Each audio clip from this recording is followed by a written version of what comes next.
Okay, so we are in Introduction to Statistical Learning, Chapter 6. We're on question 2 of the conceptual questions here. Okay, so here it is.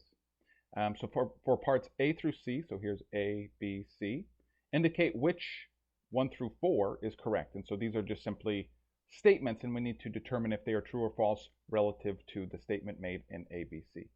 Okay.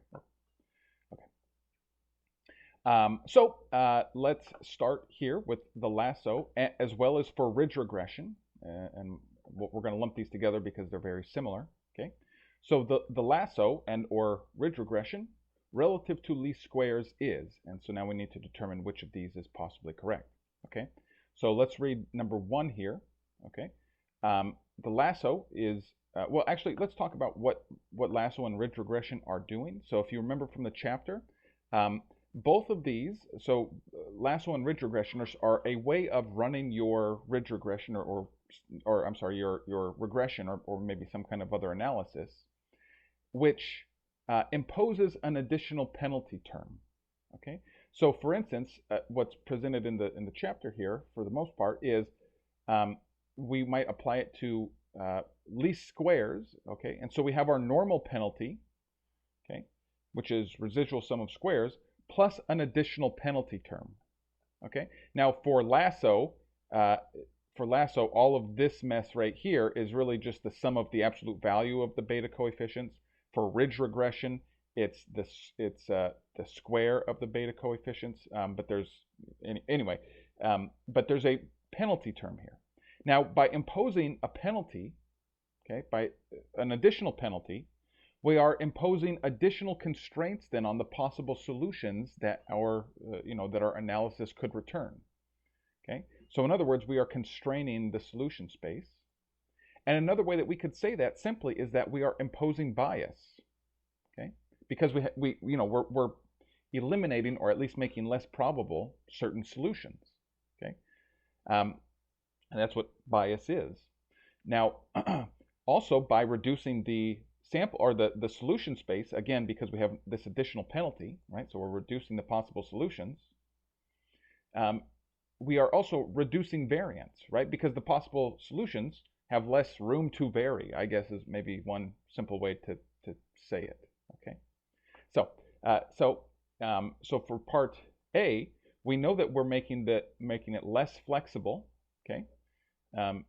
So both lasso and ridge regression are making a less flexible analysis. All right, and so we see that we have 3 and we have 4 that are saying that lasso and ridge regression relative to least squares are less flexible. Okay,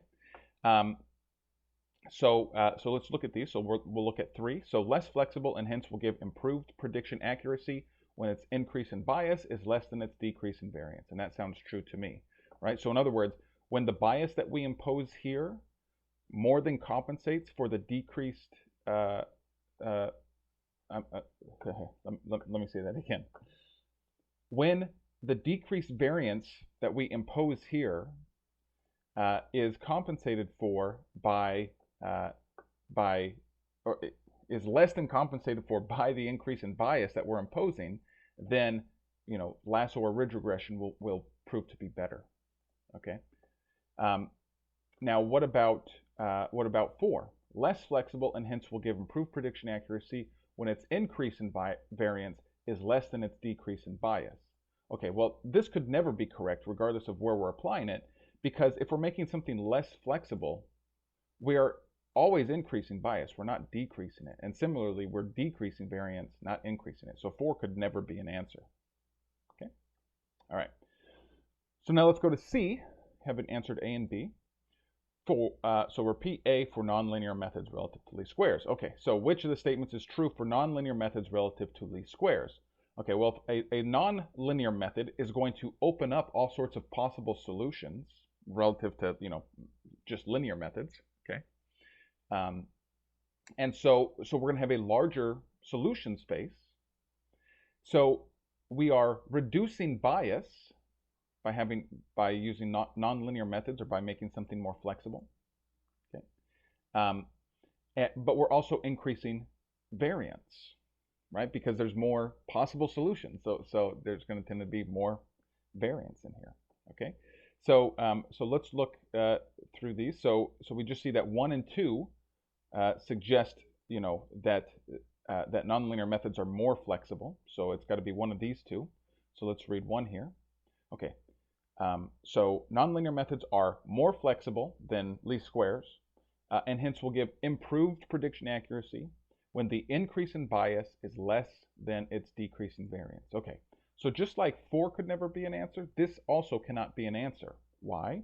Because if we're making something more flexible, we are decreasing bias. We're not increasing bias. Okay, and we're increasing variance, not decreasing variance. So that could never be the correct answer. So I guess by process of elimination, 2 must be the correct answer. So let's read it. So nonlinear methods relative to least squares are more flexible and hence will give improved prediction accuracy when its increase in variance is less than its decrease in bias. Okay.